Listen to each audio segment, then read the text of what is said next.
कुछ जगहें होती हैं जहां हवा भी सवाल पूछती है और जवाब देने वाले लोग जिंदा नहीं रहते। आप देख रहे हैं डार्क माइंड हॉरर। नमस्कार दोस्तों, आज की कहानी कोई कल्पना नहीं है। ये उन यादों की चीख है जो आज भी भैरवगढ़ हवेली की दीवारों में कैद हैं। अगर आप रात में अकेले ये कहानी सुन रहे हैं तो एक सलाह है, पीछे मुड़कर मत देखना, क्योंकि भैरवगढ़ में कोई भी अकेला नहीं होता। मेरा नाम अर्जुन है। मैं एक अर्बन व्लॉगर हूँ। लोग कहते हैं डर तो दिमाग का वहम होता है, और मैं भी यही मानता था भैरवगढ़ आने से पहले तक।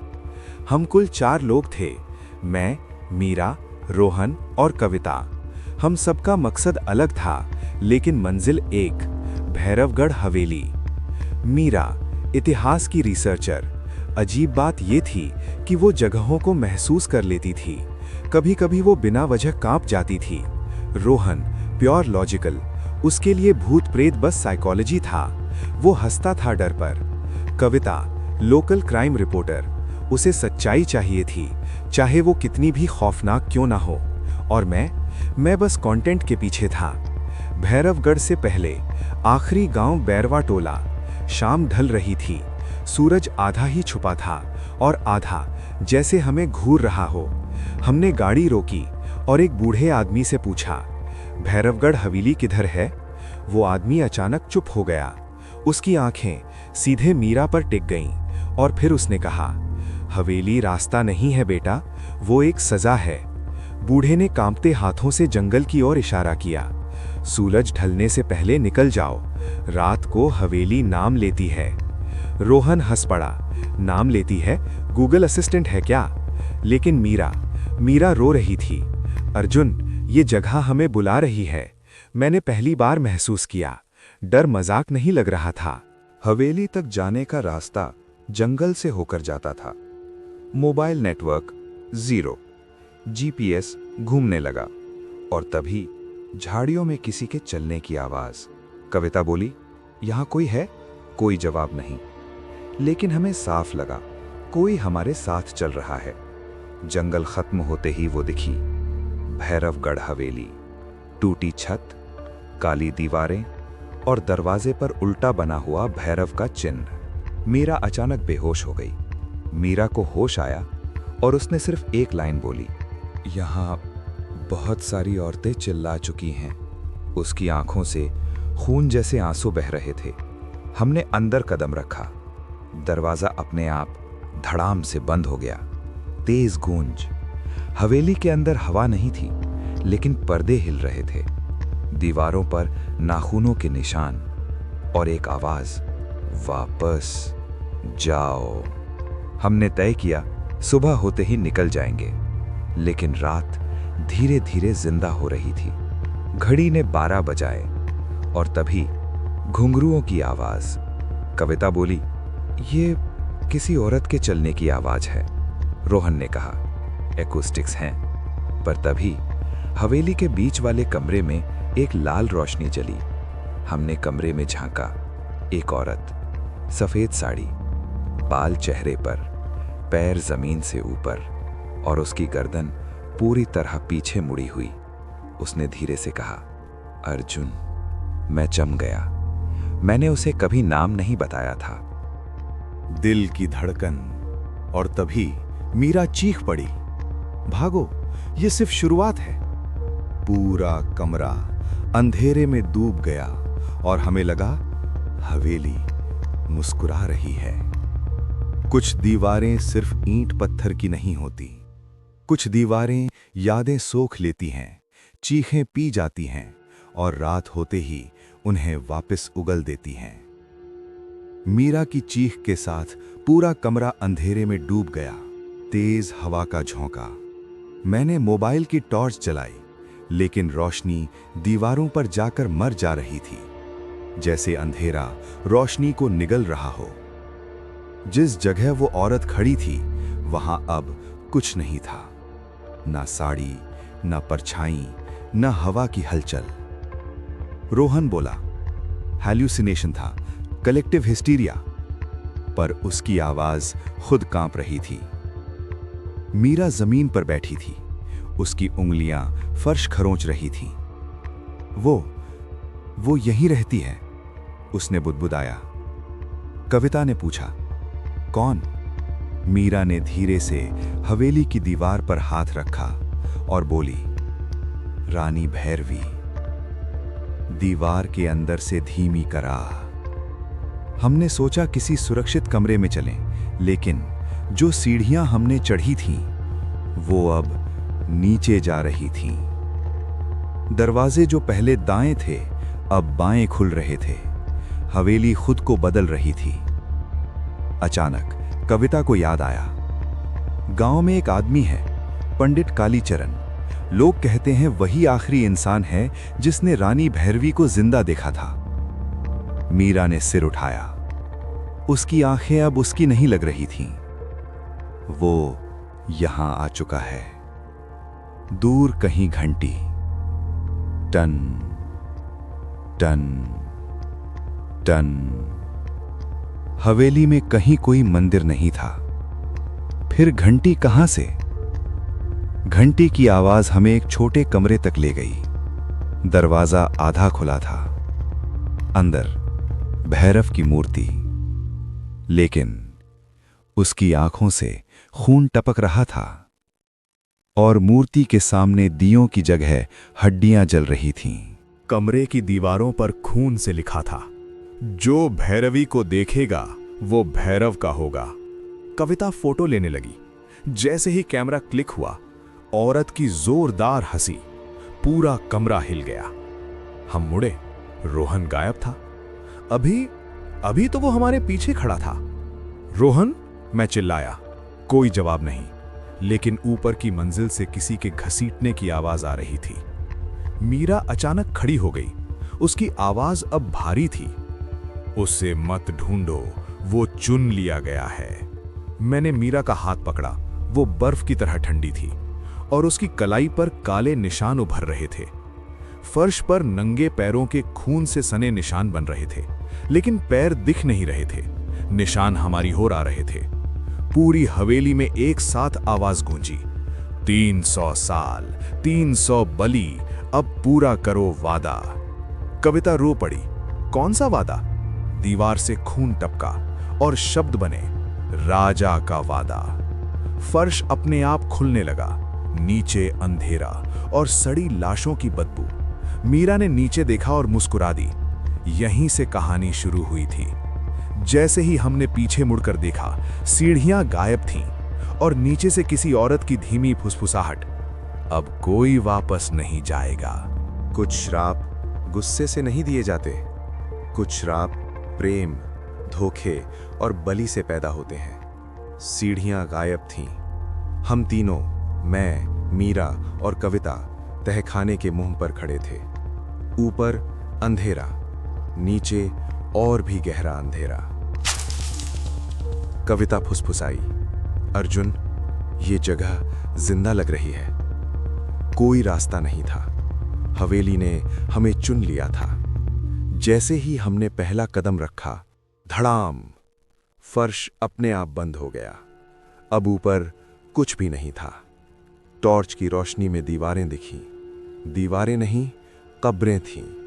हजारों नाखूनों के निशान, सूखे खून की परतें और हड्डियों से बनी डिजाइन। मीरा ने दीवार छुई और अचानक वो चीख पड़ी। मीरा की आंखें सफेद हो गईं। उसकी आवाज अब किसी और की थी। राजा भैरव सिंह और रानी भैरवी। 300 साल पहले भैरवगढ़ एक समृद्ध राज्य था। रानी भैरवी तांत्रिक विद्या में निपुण, काली की साधिका। राजा ने अपनी सत्ता के लिए उसकी शक्ति का इस्तेमाल किया, लेकिन जब रानी ने बलि से इनकार किया, राजा ने धोखा दिया। तहखाने में रानी को जिंदा दफनाया गया, उसके साथ 63 औरतें। उनकी चीखें इसी दीवार में कैद हैं। मीरा की आंख से खून बहने लगा। रानी मरी नहीं थी, वो जाग रही थी। अचानक एक जोरदार आवाज, अंधेरे से किसी को घसीटते हुए लाया गया। रोहन, उसका चेहरा नोचा हुआ था, आंखें खुली, लेकिन खाली। उसके मुंह से एक ही लाइन, 300 बलि पूरी करो। कविता रो पड़ी, रोहन, ये हम हैं। तहखाने की छत से काले बाल लटकने लगे। एक ठंडी आवाज, मेरे बिना राजा बना था, अब मेरे साथ मरेगा। हवा में सफेद साड़ी लहराई, रानी भैरवी। मीरा जमीन से ऊपर उठ गई, उसकी गर्दन धीरे धीरे मुड़ने लगी। वही आवाज, देह चाहिए। दरवाजा खुल चुका है। मैं चिल्लाया, मीरा! उसने मेरी तरफ देखा और मुस्कुरा दी। अचानक तहखाने की एक दीवार टूट गई। धुएं के बीच एक बूढ़ा आदमी, पंडित कालीचरण, उसके हाथ में रुद्राक्ष और खोपड़ी। बहुत देर हो चुकी है, श्राप जाग चुका है। पंडित बोला, हर 50 साल में हवेली 4 आत्माएं लेती है, इस बार छठी चाहिए। उसने मेरी ओर देखा, अर्जुन, वो तुम्हें चुन चुकी है। रानी भैरवी मेरे कान में फुसफुसाई, या तो मेरे साथ राज करो या सबको मेरे साथ जला दो। पूरा तहखाना जलने लगा। जब श्राप पूरा होने लगता है तो डर तमाशा बन जाता है और मौत नियम। मीरा के हाथ मेरी गर्दन पर थे। उसकी उंगलियां इंसान की नहीं लग रही थीं। देह दो, राज दो। चारों ओर आग जल रही थी, लेकिन धुआं नहीं था। पंडित कालीचरण मंत्र पढ़ रहा था। उसकी आवाज डर से कांप रही थी। ओम भैरवाय नमः, ओम कपालिने स्वाहा। लेकिन मंत्र बीच में टूट गया।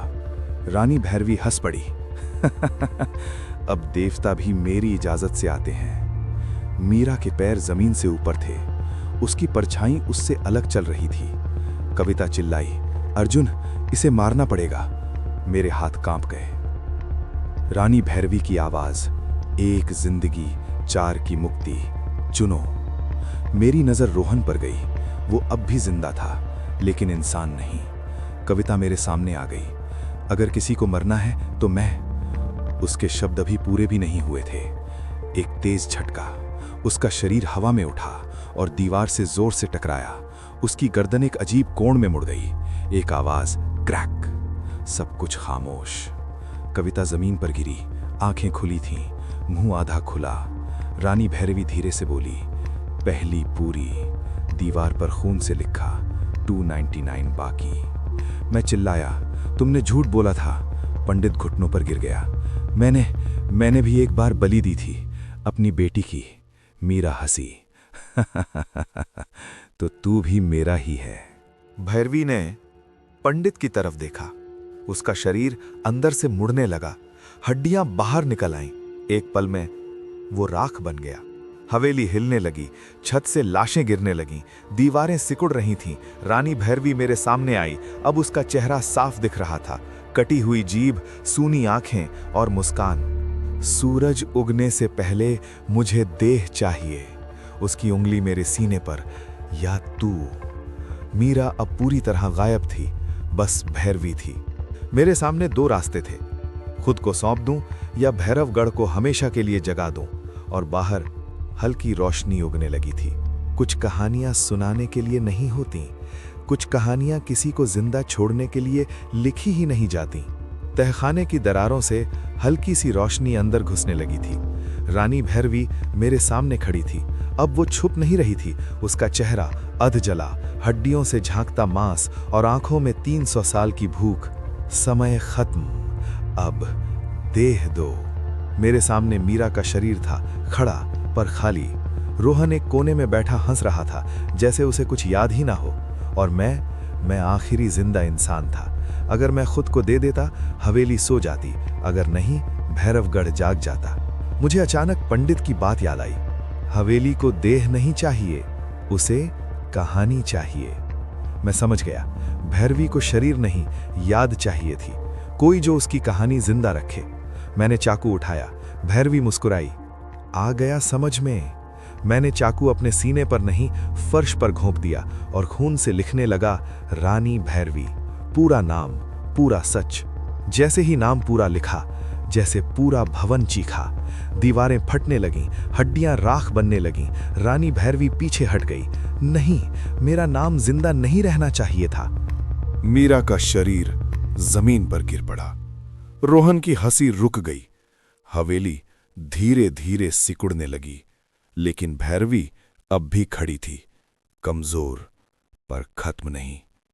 वो मेरे पास आई। उसकी आवाज अब थकी हुई थी।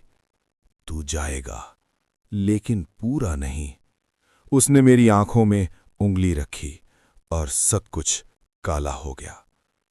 जब मेरी आंख खुली, मैं हवेली के बाहर था। जंगल शांत था।